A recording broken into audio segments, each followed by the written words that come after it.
Olá, bem-vindos ao canal Psi de Física e hoje vamos falar sobre Bohr e o átomo.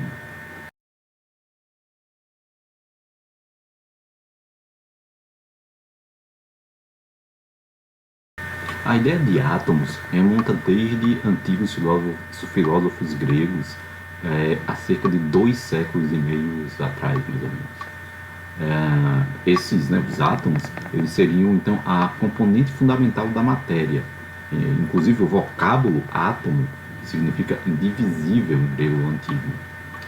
E o filósofo grego Demócrito foi um dos seus maiores defensores à época. No entanto, essa ideia, né, da existência dos átomos nunca foi de fato aceita, assim, 100% aceita pelos pensadores que antecederam, pelo menos ali no início do século XX. Afinal, o ponto era, por que acreditar em algo que você não consegue ver?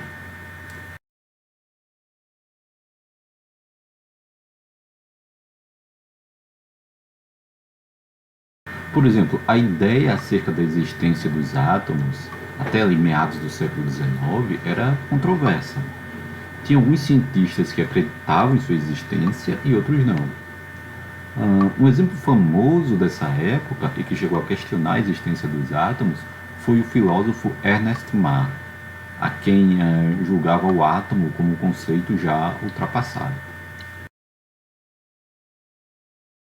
Porém, como esse era um tema controverso, né, mais ou menos nessa mesma época, ali metade do século XIX, o químico russo Dmitry Mendeleev chegou a publicar a primeira versão da tabela periódica dos elementos atômicos.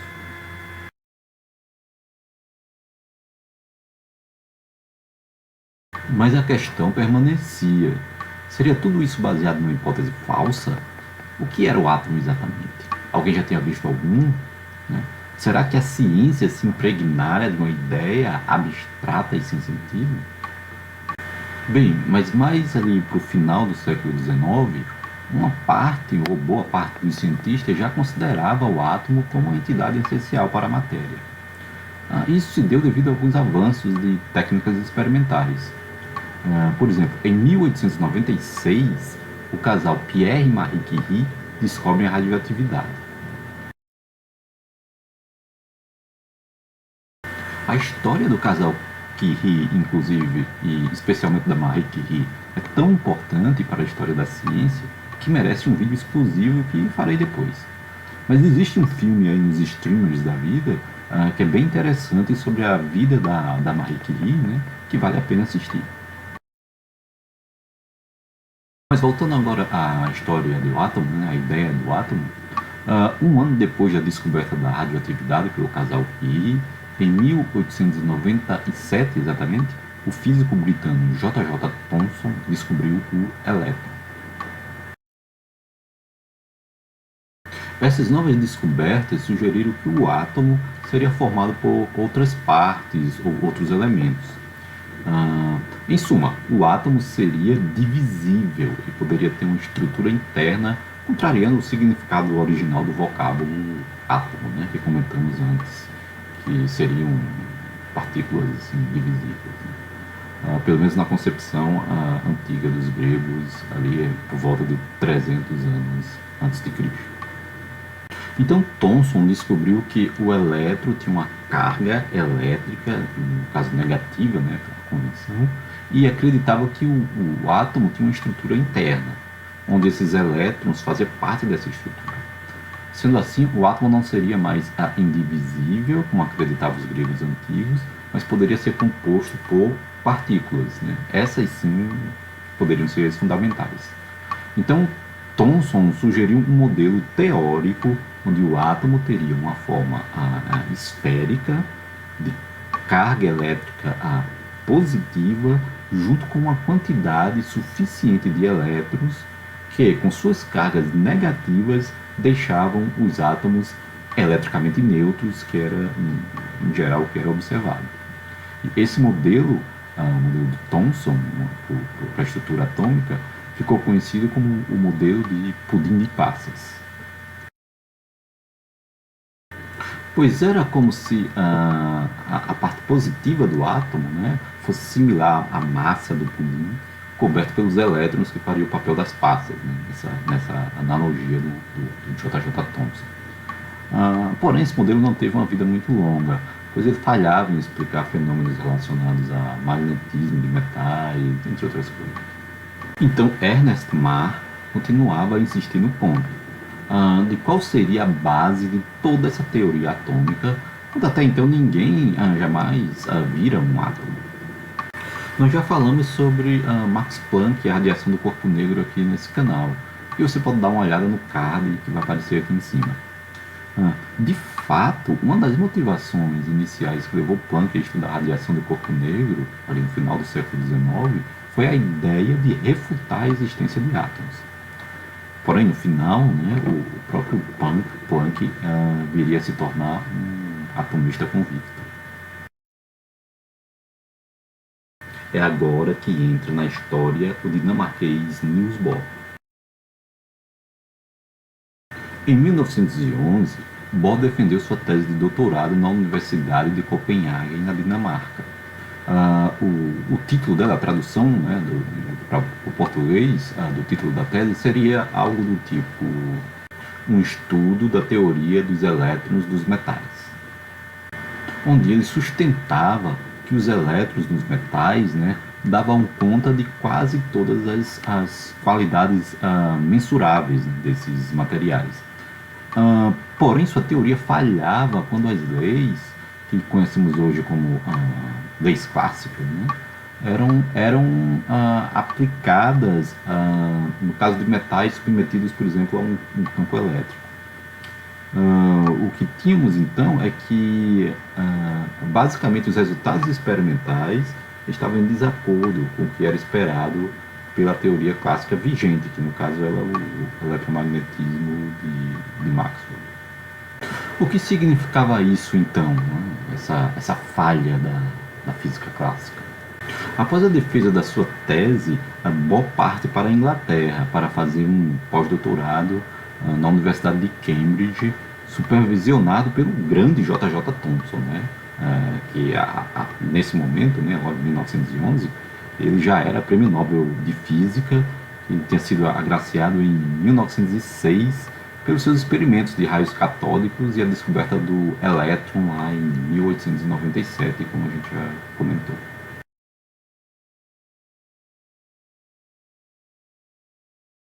No entanto, a estadia de Bohr em Cambridge não saiu como esperado por ele.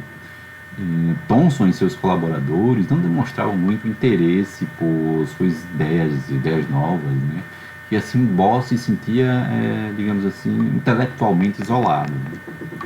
Porém, ainda em 1911, Bohr conhece um ex-aluno de Thomson, que então estava alocado na Universidade de Manchester, chamado Ernest Rutherford. Rutherford, nascido e criado na Nova Zelândia, tinha ganho uma bolsa para trabalhar com Thomson cerca de 10 anos antes, né, na Universidade de Cambridge. E em 1908, junto com o alemão Hans Geiger, encontraram uma partícula de carga positiva, ou seja, a carga inversa à encontrada por Thomson, né, na década anterior. E em 1909, Rutherford, junto com seus colaboradores em Manchester, começaram a investigar a possível estrutura atômica. Bom, então, no início de 1909, eles, né, Rutherford e Geiger, eles iniciaram um experimento, né, que está ilustrado aqui, né, nesse ponto. Então eles fizeram esse experimento onde eles enviavam partículas de uma certa fonte, que é representada aqui por esse cubinho aqui. Aí você tinha então um feixe de partículas que passava aqui por um certo aparato, e aqui eles encontravam uma folha de ouro, tá? Uma folha fina de ouro. representado assim por esse amarelinho aqui. E aí o que acontecia, né? Essas partículas eram enviadas em direção a essa folha fina e essa folha era envolta por uma tela fluorescente, que é essa partezinha aqui azul, tá? Azul, verde aqui. Tá, e o que acontecia quando a partícula atingia essa tela fluorescente, a tela brilhava, né? Soltava, emitia uma espécie de flash, né? Quando era atingida pela partícula. E só por curiosidade aqui, né, que para fazer esse tipo de experimento, os pesquisadores, né, eles precisavam ficar numa sala escura, né, e aproximadamente meia hora eles ficavam lá sem fazer nada, né, que era apenas para que suas pupilas se dilatassem, né, e adaptassem a essa situação, né, porque eles tinham que detectar, nessa época, em 1909, eles tinham que detectar a olho nu esses brilhos, né, que a tela fluorescente ia demonstrar. Hoje em dia, evidentemente, esse tipo de experimento não é mais feito assim, né? Os detectores são câmeras sofisticadas, enfim. Mas era o que o pessoal tinha que passar nessa época, né? Esse tipo de coisa. Tá, mas então, voltando então ao experimento, então quando você tem esse feixe aqui, né, vermelho, ele, lá na maioria das vezes, o feixe vinha e passava aqui. Aqui está representando os átomos de ouro, tá? Então, na maioria das vezes, o feixe vinha aqui e passava direto. E atingia aqui a tela nesse ponto aqui. Não acontecia nada. Eles passavam em linha reta, né? Na maioria das vezes, não sofreu nenhum desvio. Então, isso é o que aconteceu na maioria das vezes. Mas em alguns casos, acontecia das partículas vinham aqui e sofriam uma pequena deflexão. Tem aqui um pequeno ângulo aqui de alfa. Então, aqui está exagerado, mas é uma deflexão pequena, né?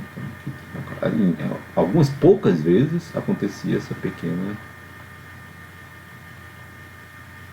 deflexão.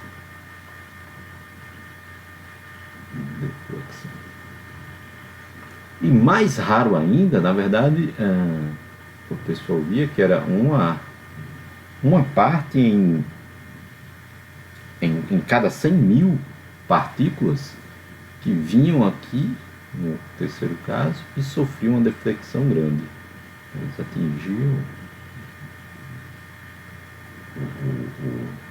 uma certa região e eles praticamente voltavam, que aqui na folha está representado aqui, né? Isso aqui seria um exemplo de uma deflexão grande, né? Esse exemplo aqui também uma deflexão grande, e aqui pequenas deflexões nesses outros pontos aqui. Então, em algumas situações você tem aqui um ângulo alfa bem grande, né? E isso era raro, isso acontecia apenas vez ou outra, né? E era isso que foi surpreendente. Nas palavras do Rutherford, né? Abre aspas agora para o Rutherford, ele diz: foi praticamente o acontecimento mais inacreditável que ocorreu na minha vida. Era tão inacreditável como se você atirasse uma bola de canhão de 15 polegadas sobre um pedaço de papel de seda e ele voltasse e o atingisse. Então, em 1911, Rutherford argumenta que esse tipo de espalhamento faz sentido apenas se o átomo for praticamente vazio e composto por uma parte central muito pequena e densa que ele chamou de núcleo. E esse núcleo deve ter carga positiva, enquanto que os elétrons com carga negativa, né, identificados com as partículas encontradas lá do Thomson, circulam em torno do núcleo, né, com órbitas similares às órbitas dos planetas em torno do Sol. Esse era, pode-se dizer, o nascimento do átomo nuclear. É mais ou menos nessa época que Bohr conhece Rutherford Quando o Rutherford visitava Cambridge na ocasião de um evento que acontecia lá nessa universidade, né? Universidade de Cambridge. Os dois conversaram e rolou uma certa química entre eles, né? Sendo assim, o Rutherford convidou o Bohr para fazer parte de sua equipe de pesquisa em Manchester e Bohr aceitou sem hesitar, né? Afinal de contas, ele se sentia desmotivado em Cambridge. E o modelo atômico de Rutherford era inspirador, né? Pois a imagem de ter no mundo subatômico um comportamento idêntico ou similar ao mundo astronômico, né? Era muito bonito e até poético, né? Mas esse modelo tinha apenas um problema: ele não funcionava.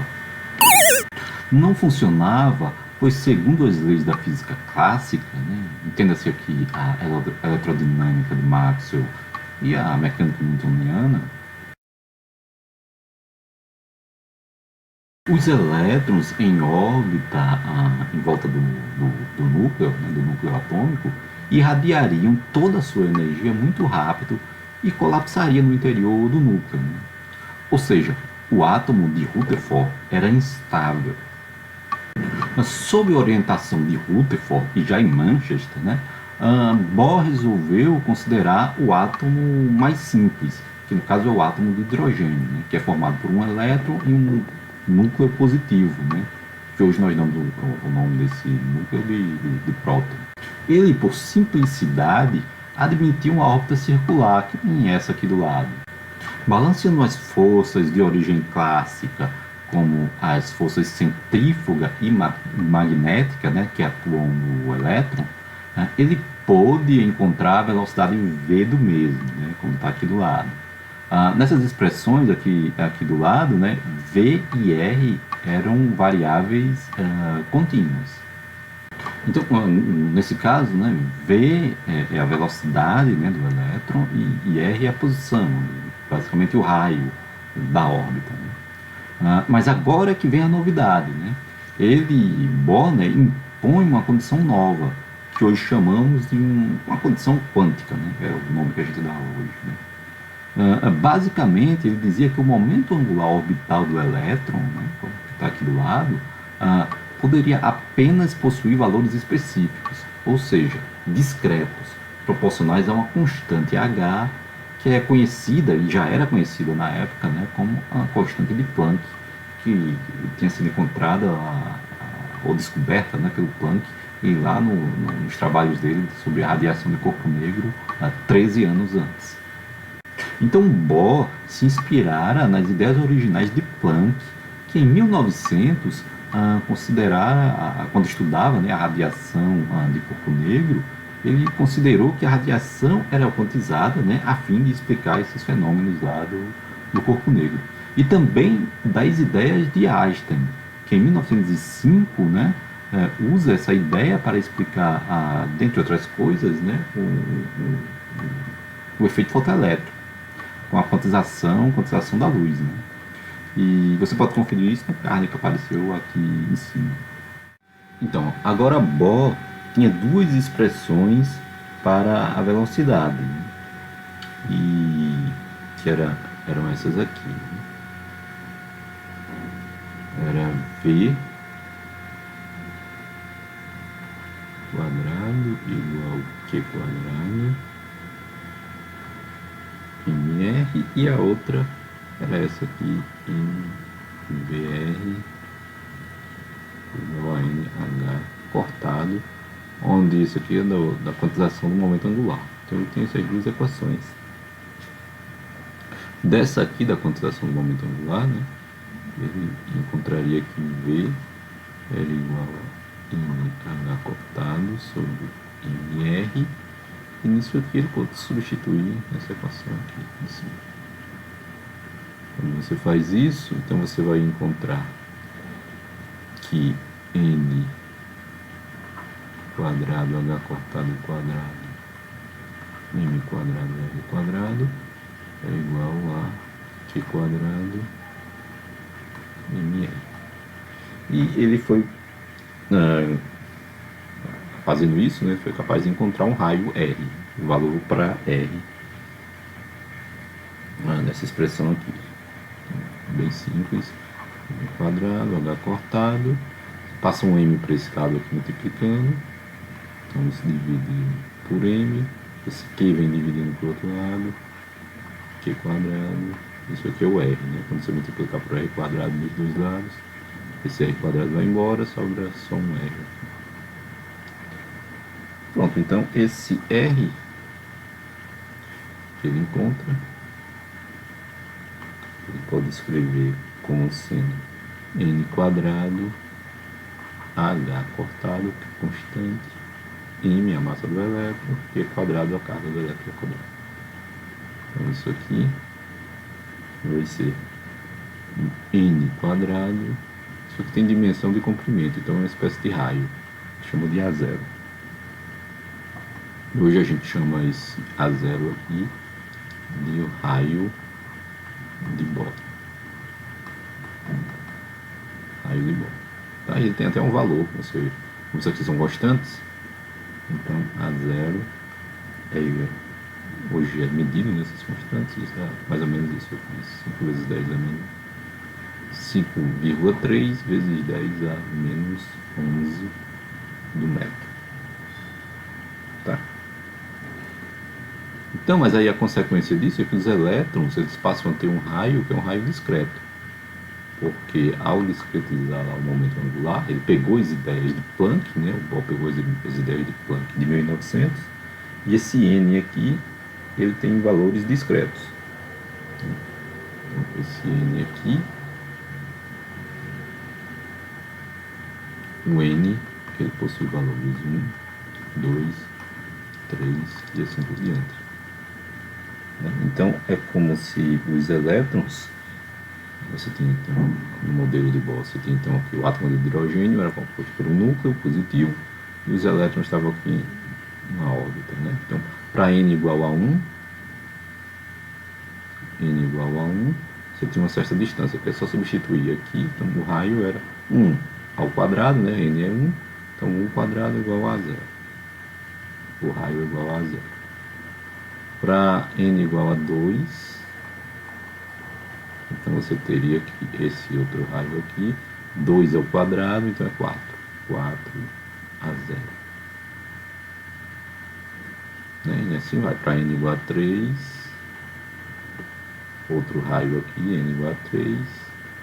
Então você teria 3 ao quadrado é 9. Então aqui você teria 9 a 0. E assim por diante, né? N igual a 3. E assim por diante. Tá?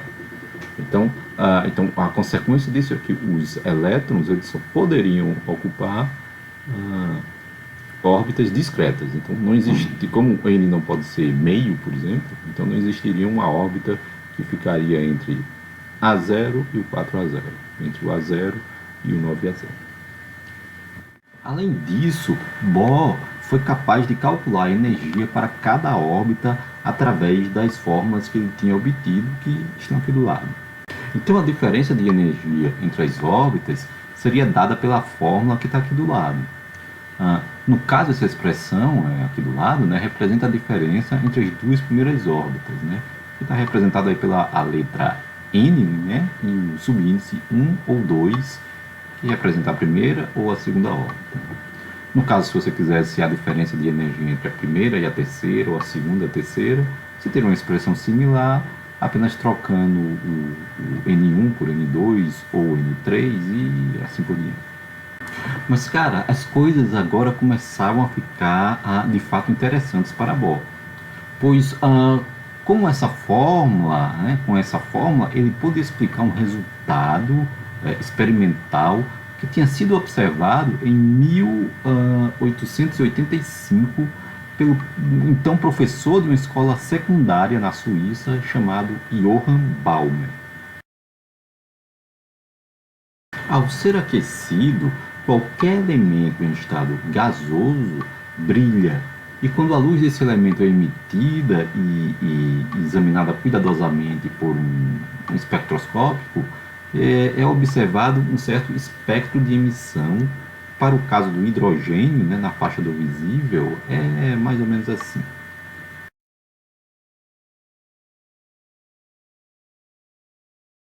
Então foi Balmer que descobriu essa fórmula que está aqui do lado, e que explicava para uma dada frequência, né, uma certa frequência, aquelas linhas observadas para o hidrogênio. No entanto, essa era uma fórmula puramente empírica. Balmer apenas percebeu que ela funcionava para explicar os resultados que tinham sido observados em experimentos. Ninguém sabia explicar o porquê dela, quais os princípios físicos que explicavam tal comportamento. Bem, não sabia até Bohr, que tinha entrado em contato com a fórmula de Balmer quando ainda era estudante de graduação lá em Copenhague. Agora, com a fórmula para a energia obtida por ele, né, Bohr podia utilizar a hipótese de Planck para a energia quantizada como sendo proporcional a H, né, que é a constante de Planck, vezes a frequência F, e chegar à fórmula que está aí do lado. E essa fórmula coincidia com aquela encontrada de forma empírica por Balmer, né? Sendo que a constante R que aparece aqui, que tem o nome de constante de Rydberg, depende da massa, carga e da constante H de Planck. Então Bohr conseguir agora explicar, por primeiros princípios, a fórmula de Balmer. Porém, inicialmente, Bohr ficara relutante a publicar suas novas ideias, mas foi incentivado pelo seu supervisor, Rutherford, para seguir adiante e publicá-las. Ele fez isso e publicou os seus resultados em 3 artigos, sendo que um apareceu em julho, o outro em setembro e o terceiro em novembro de 1913. Mas o motivo do desconforto de Bohr, né, em publicar seus resultados estava relacionado à atribuição da quantização do momento angular do elétron, né, e restringia ele, né, o elétron, a órbitas discretas, que era a única maneira do átomo permanecer estável. Bohr não calculou nem explicou a origem dessa nova condição quântica, né? Porém, com essa suposição, ele foi capaz de explicar a fórmula de Balmer para o hidrogênio. Outra coisa que o Bohr também mostrou nesses artigos foi como obter os resultados clássicos a partir dos resultados quânticos, né, encontrados por ele. Bohr calcula e conclui que no limite de grandes órbitas, né, ou seja, grandes N's, né, um grande raio, os resultados da física clássica são válidos, né. Ele nomeou essa característica, né, como o princípio da correspondência. Então, para finalizar, vale a pena dizer que o modelo de Bohr deu um passo muito importante adiante com relação ao entendimento da estrutura nuclear, né? Pois ele aperfeiçoou o modelo da estrutura atômica de Rutherford e explicou com sucesso o espectro de hidrogênio, né, para aquela fórmula lá do Balmer. Mas várias questões ainda estavam em aberto, pois esse modelo funcionava apenas para átomos com um elétron, como era o caso do hidrogênio. Outras questões estavam em aberto, né, com questões relacionadas como o já citado, qual o motivo da quantização do momento angular dos elétrons, né, e também com o que ocorre com os elétrons entre as órbitas. Afinal, esse modelo indica que os elétrons saltam entre uma órbita e outra, né, nunca ocupando uma posição intermediária entre elas, né? Então aquele N que aparecia ali era sempre N igual a 1, 2, 3, mas nunca 1,5, 2,5, 3,5, não podia, eram órbitas proibidas e não se sabia o motivo disso. Enfim, essas e outras perguntas ficaram sem resposta, que só seriam respondidas de maneira um pouco mais satisfatória apenas na década seguinte, com trabalhos de de Broglie, Heisenberg, Schrödinger, enfim. Mas isso agora é tema para um outro vídeo, então até mais, vejo vocês.